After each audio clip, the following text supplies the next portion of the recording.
Well, let's call the village board meeting to order, October 10th, 2022. It looks like it's about 7 minutes after 6. We'll begin with the Pledge of Allegiance. Roll call. I pledge allegiance to the flag of the United States of America and to the republic for which it stands, one nation, under God, indivisible, with liberty and justice for all. Clerk, call the roll, please. Doxey? Here. Washburn? Here. Bhatia? Here. Hewitt? Here. Anastasio? Here. Clausen? Here. DeGroot? He's here. Just a quick note of sad news at the top of the meeting here. We lost one of our officers, K-9 Ayers, in the past day. Sad. Dog had a number of seizures and passed away. Great companion to the police force, and we're sad to have to mention that. So let's move on to public comment. Members of the public are welcome to provide comments on any matter. Please listen for the president to recognize you. State your name and address for the public record. Comments are limited to 3 minutes. Can we hear from Mary Ann Grady?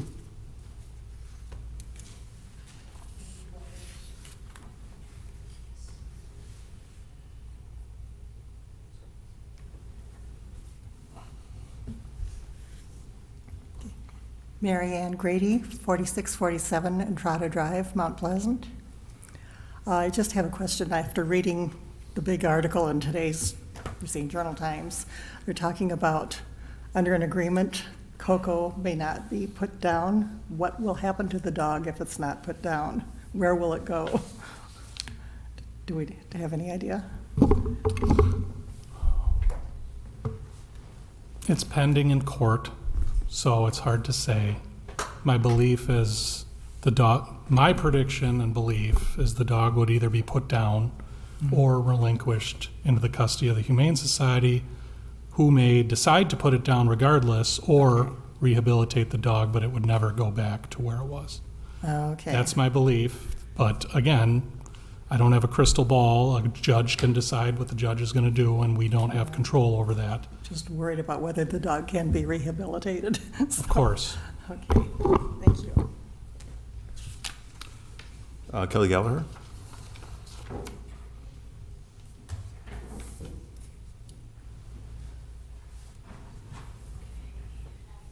Hang on just 1 second.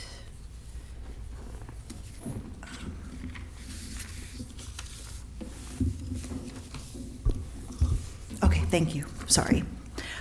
Good evening. My name is Kelly Gallagher, 4622 Knollwood Drive.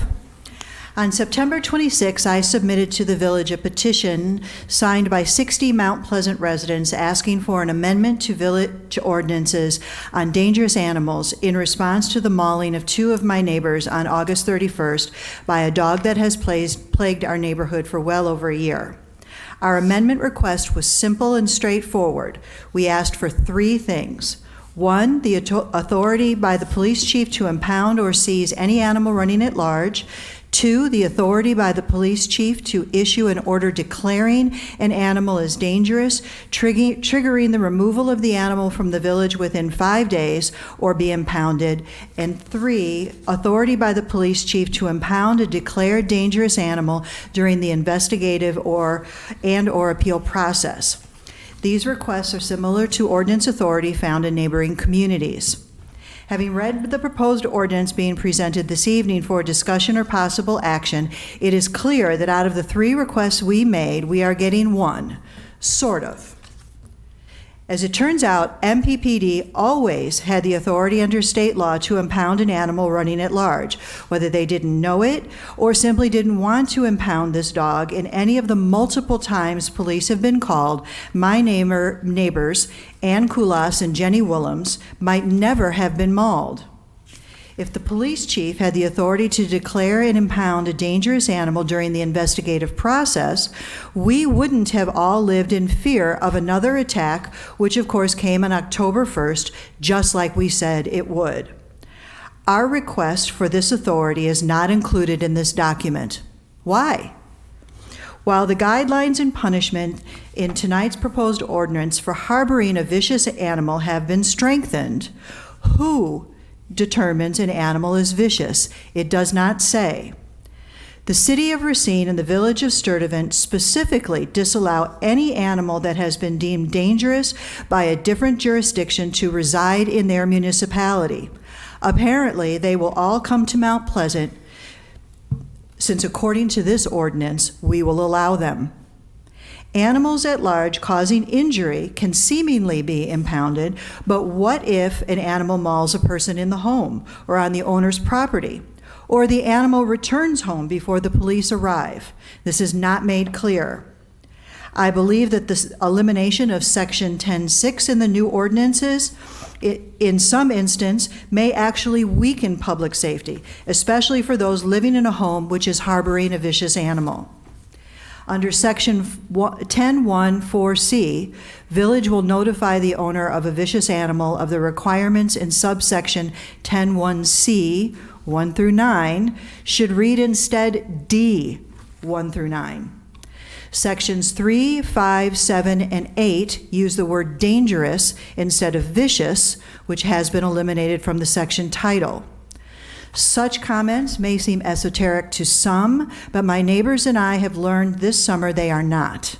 In the fact that Mount Pleasant hasn't updated its animal ordinances since 2003 have had real life implications for us. Most importantly, without specifically giving authority to the police chief to impound vicious animals and remove them from the neighborhood while the legal process plays out is effectively no change at all for us. I appreciate that the village is acting upon this situation. However, this ordinance is not ready to be approved tonight. Thank you. Anybody else wishing to speak? I have nobody else signed up. Not hearing from anybody, we'll close public comment and move on to the consent agenda. Mr. President, I move to approve the consent agenda. Second. So I have a motion and a second for consent agenda. All in favor signify by saying aye. Aye. Aye. Opposed? Mr. President, I vote in favor of items 1, 2, and 4, and ask to recuse myself from item number 3. Is that okay with the attorney? Yes. So consent agenda passes. So let's move on to new business, public safety. We've got the discussion possible action on Chapter 10, animals update, Village Code of Ordinances 36-2022. Mr. President, I'd like to make a motion to adopt Ordinance 36-2022, amending Chapter 10 of the Municipal Code of Ordinances as presented. Second. So I have a motion and a second. Attorney Smith. So this ordinance, like the other ordinance on our agenda we'll talk about, was confusing, almost internally inconsistent in some places, tried to make it more clear. I will say that the version that you were given at the Committee of the Whole incorporated an additional statute that was not incorporated in our ordinance or in the proposed ordinance, which does allow the police chief to take custody of an animal if the animal has caused danger, or I'm sorry, caused damage to persons or property. So assuming that this is passed, then if a situation like this ever happened again and the police chief used that discretion, a dog could certainly be impounded during the process as it works its way through court. So That's one change from late last week when this went out in the packet. It was just- Specifically, that's section 173.13. Right, so our code incorporated a number of state statutes, but just kind of missed an important one, in my opinion, 173.13, which allows the police department to do what I just said. So, you know, this is a horrible situation. I do feel for, you know, the people that were bit and everyone else in that neighborhood. So I've tried to give this very high priority on the to-do list here, and I know that the village board supported that effort. I've had numerous conversations with the people that were bit, and they're thankful for, you know, everything that's been going on as far as the village assisting as much as we can here. I think this is a better ordinance, certainly, than what we had. It allows a lot more flexibility for the police chief to hold an animal, to actually euthanize an animal without even a court order. As we talked about the community as a whole, however, I think practically speaking, unless a dog is really posing an active danger when an officer is seizing it, I think practically speaking, you know, the dog would be taken to the Humane Society, and the Humane Society would euthanize if they deemed fit at that point. Otherwise, it would be held until the proceedings, you know, per the ordinance, go through. So, you know, I think especially once we incorporate that specific statutory section, it's a good ordinance. That's enough. You had your 5 minutes to speak on this over a 3-minute period, and now this is in front of the board. We are deliberating it. Knock it off. Sir, I can't speak if you acknowledge me. I'm not going to recognize you, so no, you can't speak. This is our neighborhood. This is my neighborhood too. I'm not going to recognize you. You've already spoken. Thank you. Mr. President? Yes. Mr. President, I agree. We spent almost over half of the committee of the whole meeting discussing this. We had a number of concerns in regards to making sure that animals that had dogs, cats, whatever, that had just gotten out of a fence accidentally were not being overly punished. We wanted to make sure, though, that in any case, in talking to the police chief about this, the cases of coyote calls have been much higher over the last 5 years than vicious dog calls. So we are taking a big step in rewriting immediately the Code of Ordinances so that when we have a vicious dog situation, as we have had before, the police will have the authorization to do what they need to do. I disagree with your comment that the police chief or the police do not have the authority to immediately seize a dog, because they do. Under seizure and impoundment, the police officers or persons designated by the police chief have the authority and may seize and impound any animal found running at large, including those that have attacked someone. So I believe that we have gone over and above what we really thought would be a simple rewrite. We have retooled the whole ordinance to make sure that state statutes are involved, to make sure that our local police department has immediate ability upon the call of the complaint to take that dog and to take it to... Not going to have back and forth on this. We feel we have done a very good job of protecting the public. This is not a town hall meeting. This is a village meeting. We play by different rules. I am in support of the amendment to the ordinance. I think it's a great start. It goes 100 miles faster than what we had in place before. Our police chief made it clear to us that he is very confident in being able to patrol and manage any kind of a vicious animal problem in our community immediately and with force if need be. So I believe I support the ordinance and thank Chris for his efforts. Ram? Mr. President, I totally support what my colleague, trustee Washburn has said and our attorney has said, because it strengthens. I do understand it may not be enough, but the public comment saying this is not ready for the approval, it means you go back to what we have. Then we are wasting every minute, every day that we don't approve that. So you can't have it both ways. You can't say we strengthen it and then don't approve that. So my position is, my colleague said, we discussed it, the police is supporting, our attorney assures us, we read that, how we strengthen that. So let's take what we have, and then if there's anything else, we can always come back, because not approving this means we are back to the ordinance what we have, and that as you said, and as the public said, that's not enough. So let's get what we can and then go from there. So for that reason, I'm going to vote in favor of the amendment. Let's call the question.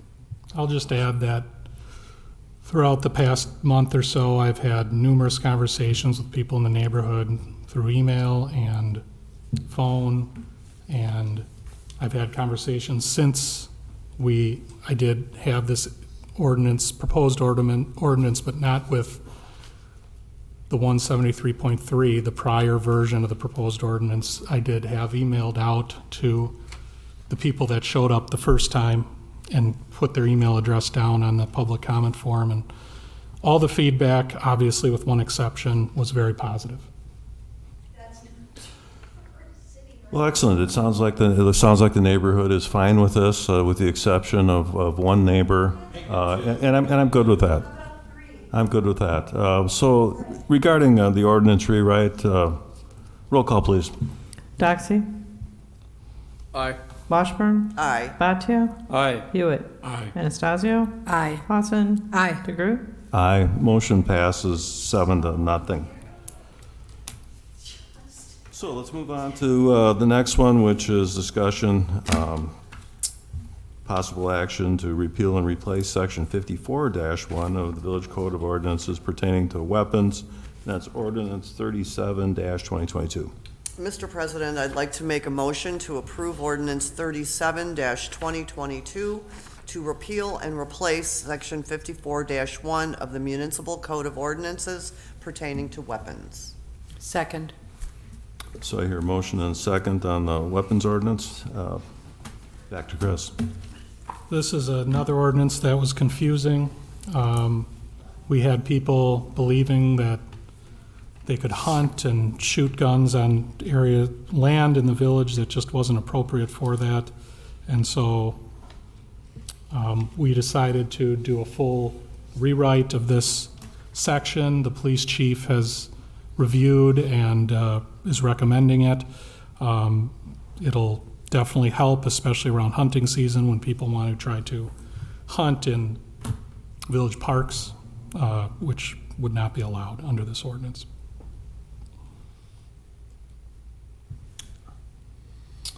Any other thoughts from the trustees? Again, we went through this in great detail just a few minutes back at the committee of the whole. Just a comment, Mr. President. You know, our family lives along the Pike River bike path, and we also have large farmland around us. And I'm really pleased to see the ordinance change the way it has, because in the past, we had maps, and the map said you could hunt over here, and then there was a line here, and you couldn't hunt over there. And within those lines laid various village lands, but those village lands are always abutting, obviously, residential properties or farmland. In our case, we would have hunters going through our farm, parking in the middle of the farm field, and then walking off into the Pike River. And knowing that there's bicycles coming constantly along there, and that bullets fly. So I really applaud the village attorney for, again, taking a major rewrite here. We've defined what they can hunt, where they can hunt with it, which is in general within the community. It really opens up areas for people. I hope that all the hunters out there will be safe and be considerate of neighborhoods, and, you know, remember that there's people biking and walking, and this is a very recreational area. But I applaud the village attorney for Mr. Smith for the rewrite he did. It's very concise, again, easier to understand. No maps, just general rules. Thank you. Well said. Go ahead, Ron. Again, I echo the comments, and I also applaud because with the help of our attorney and the guidance of the board, we are strengthening. We are doing one step at a time. We are doing every week everything we can to strengthen the ordinance, for the community. And are we going to cross all the T's and dot all the I's? Maybe we'll miss some, but then we come back and do it again. But you can't say all or nothing. So again, I'm pleased that we are strengthening the ordinance. I'm very pleased. Thank you. Anytime that you can take ambiguity out of an existing ordinance and add clarity to it, that's always a positive step forward. We just saw so in the animal ordinance, and we're seeing it again in the hunting and firearms and weapons ordinance. Clarity is a good thing. Anybody else? So, in the matter then of ordinance rewrite 37-2022, roll call, please. Doxy. Aye. Washburn. Aye. Bhatia. Aye. Hewitt. Aye. Anastasio. Aye. Clausen. Aye. DeGroot. Aye, the motion passed, 7-0. So let's move on to reports. Trustee Clausen. Oh, just a quick recap. The party on the pavement, of course, took place, and the lacrosse tournaments were a big hit out at Franksville Park. They're done. And coming up, I think it's this weekend, the Quilton Barn, and of course the Racine Zoo, with all their lights and lanterns, is going on for a couple of weeks yet. So that's about it.